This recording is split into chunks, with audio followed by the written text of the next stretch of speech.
이런 가운데 많은 농민들은 이런 가운데 농사를 짓고 있는 거고, 도시 소비자들은 이런 가운데 도시 소비자로서 그 음식을 먹을 수밖에 없는 그러한 우리가 상황이다라고 우리가 얘기할 수가 있죠.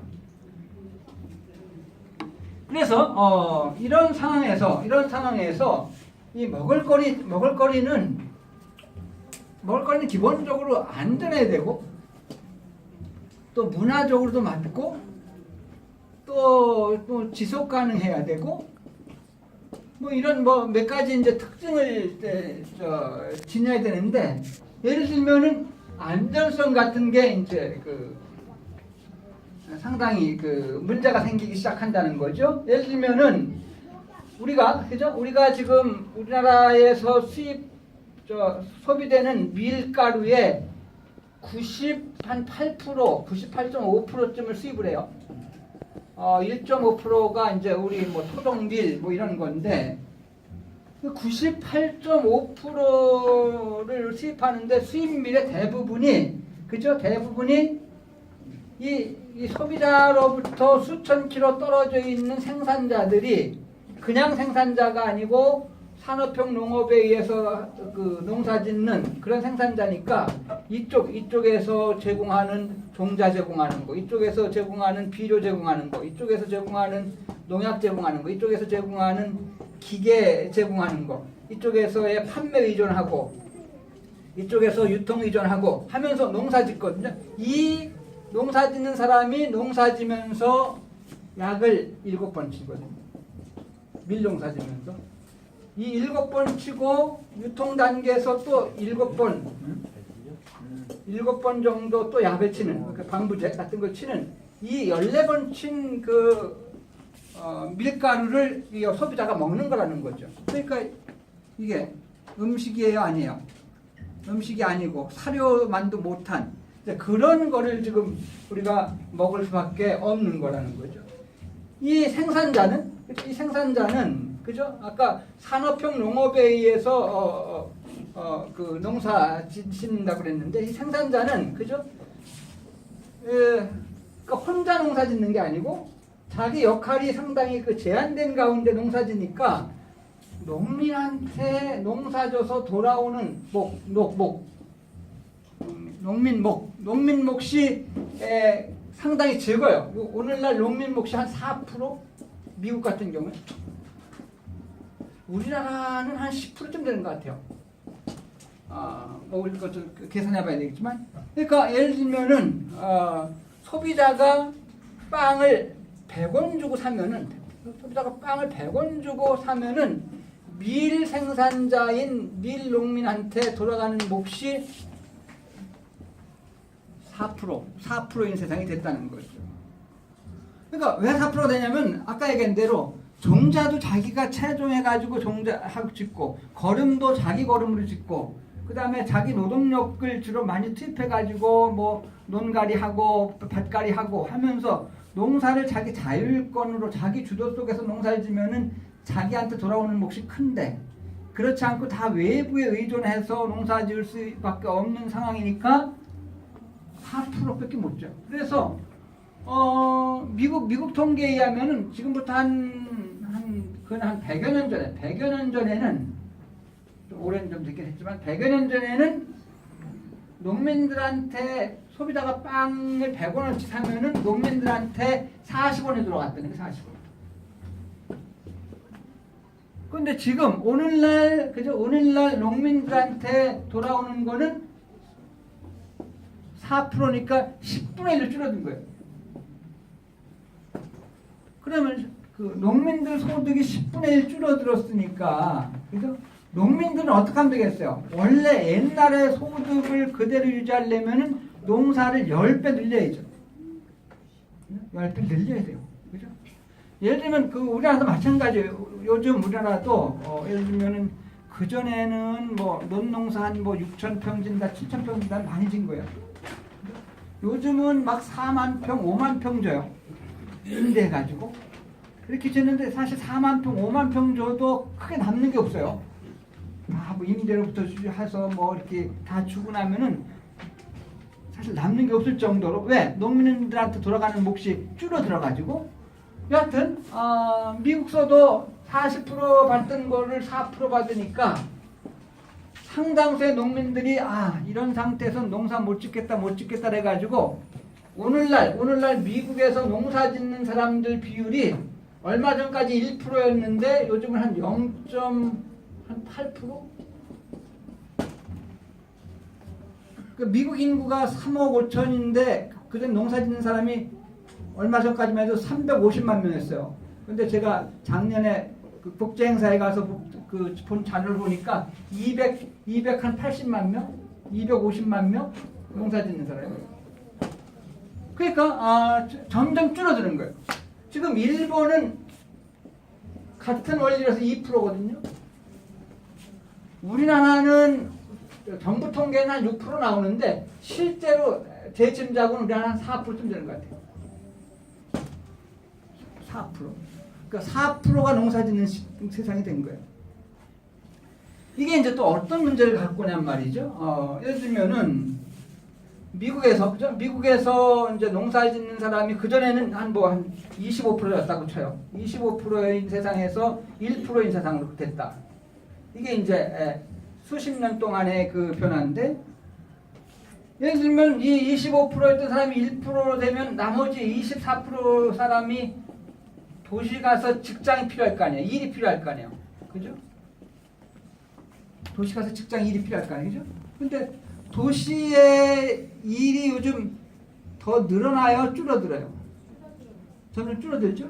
왜냐면 로봇 쓰면서 그 바코드 시스템 도입하면서 스캐너 하면서 하이패스 하면서 그 다음에 ATM이라고 해서 은행 그 단말기 도입하면서 우리나라 다 마찬가지거든요. 그전에는 한 지점에 40명, 45명 된 은행 지점, 여기 우리 지점장님 계시지만 요즘은 한 20명도 안 될 거예요. 지점에 20명, 15명, 어떤 소지점은 5명도 안 돼요. 이제 그런 식으로 이제 줄어들으니까 이른바 좋은 일자리, 제대로 된 일자리가 점점 줄어드는 거 아니에요? 그런데 이제 하여튼 여러 가지 얘기가 섞여 있는데, 그러니까 신자유주의라는 것은, 그죠? 아까 얘기한 신자유주의라는 것은 기본적으로 신자유주의는 수요보다는 공급을 늘리는 거거든요. 공급. 생산을 좀 더 원활하게 할 수 있는 시스템을 그 자본가들한테 지원해주면서 그 규제를 지원해주면서 공급 쪽에 훨씬 더 이렇게 그 많은 생산이 이루어질 수 있도록 하는 건데, 공급인데 공급을 강화시키는 건데 이 공급을 그죠? 사람들이 노동을 해가지고 사람들이 고용을 해서 공급이 올라간 게 아니고 기계를 쓰고 컴퓨터를 쓰고 해서 공급이 올라가는 거거든요. 공급 또는 생산성 또는 생산량, 이게 그렇게 해서 올라가는 거거든요. 그러니까 그죠? 미국의 통계를 보면은 그죠? 미국의 2008년도 서브프라임 위기가 2008년 서브프라임 위기가 왔는데 2008년 그러니까 미국에서 신자유주의는 한 이 1970년대부터 이제 시작됐다고 봅니다. 근데 이 70년대부터 시작된 신자유주의에 의해서 이 시점 보면은 생산성은 이렇게 쭉 올라가요. 생산성은 쭉 올라가는데 고용은 줄어들어요. 고용은 이렇게 줄어들어요. 그러니까 이 자료가 의미하는 건 뭐냐면 생산성이 원래는 생산성이 쭉 올라가면은 고용도 이렇게 쭉 올라가면서 이렇게 올라가야 정상인데 고용은 줄어드는데 생산성이 올라간다는 얘기는 뭐야? 아까 얘기한 대로 기계나 컴퓨터 또는 그 제도적으로 고용을 줄이는 방식으로 이제 생산을 늘려갔다는 건데, 결국은 제가 많이 쓰는 편이지만 로봇은 편하긴 해요. 한 번 딱 사놓으면은 화장실도 안 가고 24시간 일시켜도 아무런 문제가 안 생기고, 그다음에 그 월급 올려달라고 그 임투나 이런 거 하지도 않고, 그죠? 편해. 근데 이 로봇은 결혼을 해야 안 해요? 아이를 낳아야 안 해요? 마트에 가야 안 가요? 안 가잖아요. 로봇은 소비를 안 해, 기본적으로. 근데 이 생산은 올라가는데, 생산은 이렇게 올라가는데 소비는 떨어진다? 그러니까 생산도 올라가고 소비가 올라가야 이제 경제가 화랑이 되고, 경제가, 그죠? 성장이 되고, 경제가 그 선순환으로 가는데, 생산은 올라가는데 소비는 떨어져. 그러니까 새가 한쪽 날개를 날 수 있어요, 없어요? 비행기가 한쪽 날개를 못하잖아요. 한쪽 엔진 꺼지면은 불시착하든지 뭐 해야 될 거 아니에요, 그죠? 그러니까 이제 이런 방식으로 이제 진행이 됐고, 결국은 제 주장은 2008년도 경제 위기도 겉으로는 파생 상품이 어떻고 뭐 월가가 어떻고 한 그런 부분을 상당히 많이 지목을 했지만, 제가 보기에는 이 신자유주의가 확산되면서 어떤 그 생산과 소비의 불균형, 또 고용이 계속해서 줄어드는 결과가 가져온 것이 아니겠는가, 뭐 이제 이런 생각이 들어요. 여하튼 이제 이런 구조 속에서 그죠? 아까 이제 얘기한 대로 결국 부익부 빈익빈. 그래서 부자들은, 그죠? 우리나라도 마찬가지지만 돈을 주체할 수가 없어요. 부자들은 돈을 주체할 수가 없어요. 가난한 사람들은 어때요? 우리 가계부채, 그런 그 아파트 같은데 뭐 이렇게 하라고 하는 정부의 정책도 있지만 가계부채가 계속 늘어나고 있잖아요, 그죠? 그러니까 가계부채 상당 부분은 생활형 부채가 또 상당 부분 돼요. 그러니까 자산을 증식시키기 위해서 부채를 늘리는 경우도 있지만 상당 부분은 생활형 부채. 그러니까 빚을 갚기 위해서 빚을 내는 뭐 이런 거라는 거죠. 이러면서 이제 그 사회가 이제 그 문제가 되는데, 결국은 이 가난한 사람들이 이제 먹고 살 수 있도록 해서 그 구원투수 역할을 하는 게 결국은 뭐겠어요? 이른바 이제 싸게 생산해서 대충 만든, 그 다음에 그 맛있게 만든, 편리하게 만든 이 패스트푸드죠. 패스트푸드는, 그죠? 싸죠. 맛있죠. 편리하죠. 싸고 맛있고 편리하죠. 싼 이유는 왜요? 싼 이유는 싼 식재를 쓰기 때문이죠. 기본적으로. 싼 식재를 쓰고 인건비를 거의 안 들이기 때문이죠.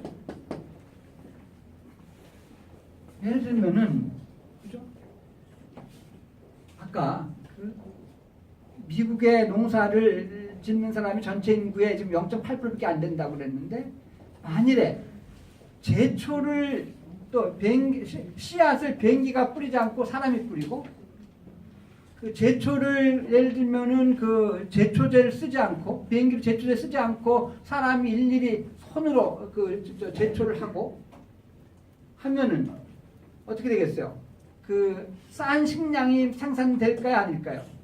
싼 식량 생산될 수가 없잖아요, 그죠?